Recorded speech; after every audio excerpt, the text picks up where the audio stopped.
அஸ்ஸலாமு அலைக்கும். Hi friends, welcome to ஸ்லாமத் சமையல். நம்மளோட சேனல் ரொம்ப டேஸ்டியான ஈஸியான ரெசிபிஸ் தான் அடுத்தடுத்து பார்த்துட்டே இருக்கும். அந்த வகையில் இதுவும் ரொம்ப ரொம்ப சிம்பிள் அண்ட் ஈஸியான ரெசிபி. இந்த ஒரே ஒரு பொடி மட்டும் செஞ்சு வச்சுக்கிட்டிங்கன்னா 5 நிமிஷத்தில் நம்ம இந்த ரெசிபி செஞ்சு முடிச்சிடலாம். இந்த பொடி எப்படி செய்கிறது, இந்த ரெசிபி எப்படி செய்கிறதுன்னு வாங்க வீடியோக்குள்ளே போய் பார்க்கலாம். அதுக்கு முன்னே நம்ம சேனல் சப்ஸ்கிரைப் பண்ண எல்லாருக்கும் ரொம்ப ரொம்ப தேங்க்ஸ். சப்ஸ்கிரைப் பண்ணாதவங்க இப்போ சப்ஸ்கிரைப் பண்ணிக்கோங்க.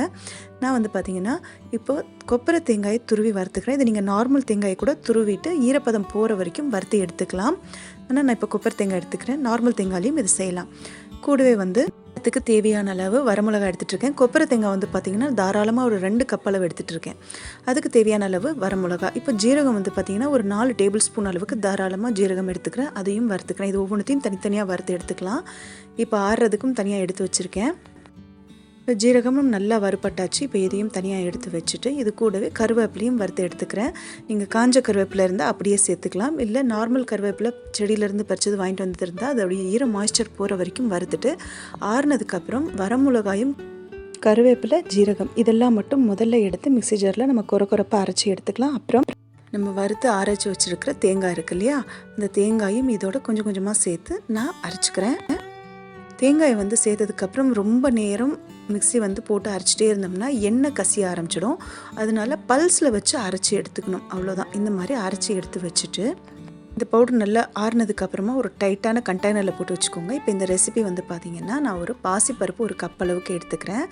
எடுத்துகிட்டு இதில் சின்ன வெங்காயம், பூண்டு, கொத்தமல்லி, அதுக்கப்புறம் கருவேப்பிலை, ஒரு தக்காளி சேர்த்து கூடவே மஞ்சள் தூளும் சேர்த்துக்கிறேன். அதுக்கப்புறம் இதில் ஜீரா மேத்தி சேர்த்துக்கிறேன். ஜீரா மேத்தி ஆப்ஷனல் தான். உங்களுக்கு தேவைன்னா சேர்த்துக்கலாம், இல்லைனா விட்டுடலாம். ஜீரா மேத்தி ஆல்ரெடி நம்மளோட சேனலில் நிறைய சொல்லியிருக்கேன். துவரம் பருப்பு, சீரகம், வெந்தயம், பாசிப்பருப்பு அரிசி இதனுடைய கலவைன்னு வேணும்னா சேர்த்துக்கலாம், இல்லைனா விட்டுடலாம். இது கூடவே கூட்டுக்கு நீங்கள் எந்த மாதிரி காய் தேவைப்படுதோ அந்த காய் சேர்த்துக்கலாம். நான் சுரக்காய் சேர்த்துருக்கேன்.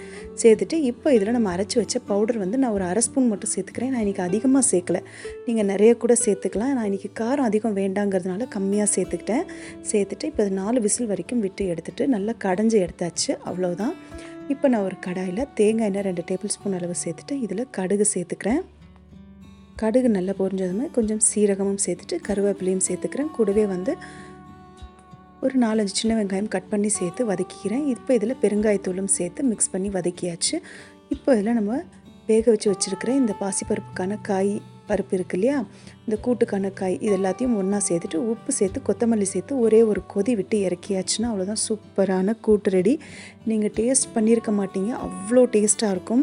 கூட்டுக்கு அப்பப்போ நீங்கள் அரைக்கணும்னு அவசியம் இல்லை. இந்த மாதிரி செஞ்சு நீங்கள் எடுத்து ஃப்ரிட்ஜில் வச்சிட்டிங்கன்னா இல்லை வெளியில் கூட வைக்கலாம், ஒன்றும் ஆகாது. இந்த ஒரு பவுடர் மட்டும் நீங்கள் ரெடி பண்ணி வச்சிட்டிங்கன்னா 5 நிமிஷத்தில் பசங்களுக்கு லஞ்ச் பாக்ஸோ இல்லை நம்மளுக்கான சமையலோ நம்ம செஞ்சிடலாம். இந்த ரெசிபி கண்டிப்பாக உங்களுக்கு யூஸ்ஃபுல்லாக இருக்கும்னு நினைக்கிறேன். இதை ஷேர் பண்ணுங்கள். கூடவே லைக் பண்ணி சப்ஸ்கிரைப் பண்ணுங்கள். இன்னொரு ரெசிபியில் மீட் பண்ணுறேன்.